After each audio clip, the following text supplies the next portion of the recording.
Lorsque les champs passent du vert au doré en période de canicule, cela indique généralement que les cultures sont en train de mûrir très rapidement, voire de souffrir d'un stress hydrique et thermique intense. La couleur dorée est celle des récoltes prêtes à être moissonnées, mais une transition trop rapide et sous forte chaleur peut avoir des conséquences mitigées sur les rendements. Voici les principaux impacts d'une canicule sur les récoltes. Maturation accélérée.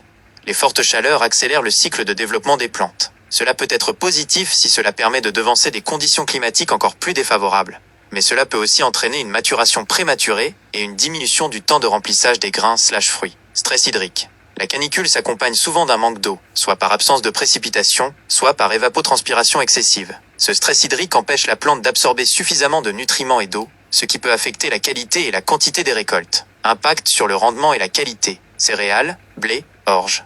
Au moment du remplissage des grains, les fortes chaleurs peuvent provoquer un échaudage AS, c'est-à-dire un arrêt du développement des grains, qui seront plus petits et moins lourds. Cela entraîne une baisse significative du rendement. La canicule de l'été 2019 a par exemple entraîné une perte de 10% des rendements sur les céréales en France. Maïs. Le maïs est très sensible aux fortes chaleurs, surtout lors de la pollinisation. Au-delà de 31 degrés Celsius, sa croissance ralentit, et à 40 degrés Celsius, la croissance et la pollinisation peuvent s'arrêter. Cela peut entraîner des avortements de grains et un manque à gagner important. Tournesol.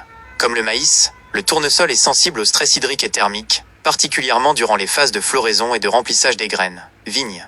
Une canicule peut entraîner une baisse de quantité, mais paradoxalement, la concentration des sucres peut être forte, conduisant à des millésimes de très grande qualité. Cependant, la précocité des vendanges est de plus en plus observée. Fruits et légumes.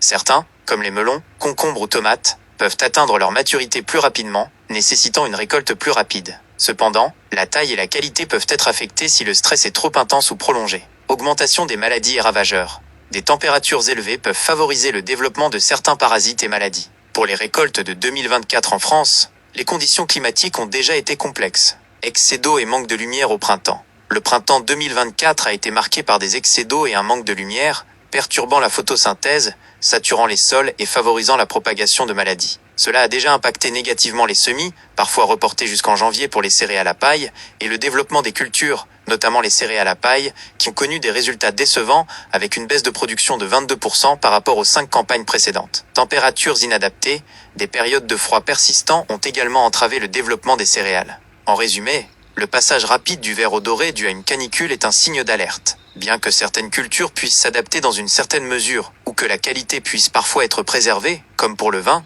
l'impact global d'une canicule, surtout si elle est prolongée et combinée à un déficit hydrique, est généralement une baisse des rendements et une détérioration de la qualité pour la plupart des grandes cultures. Les agriculteurs sont face à une incertitude croissante et doivent s'adapter en choisissant des variétés plus résistantes et en gérant l'eau de manière plus efficace.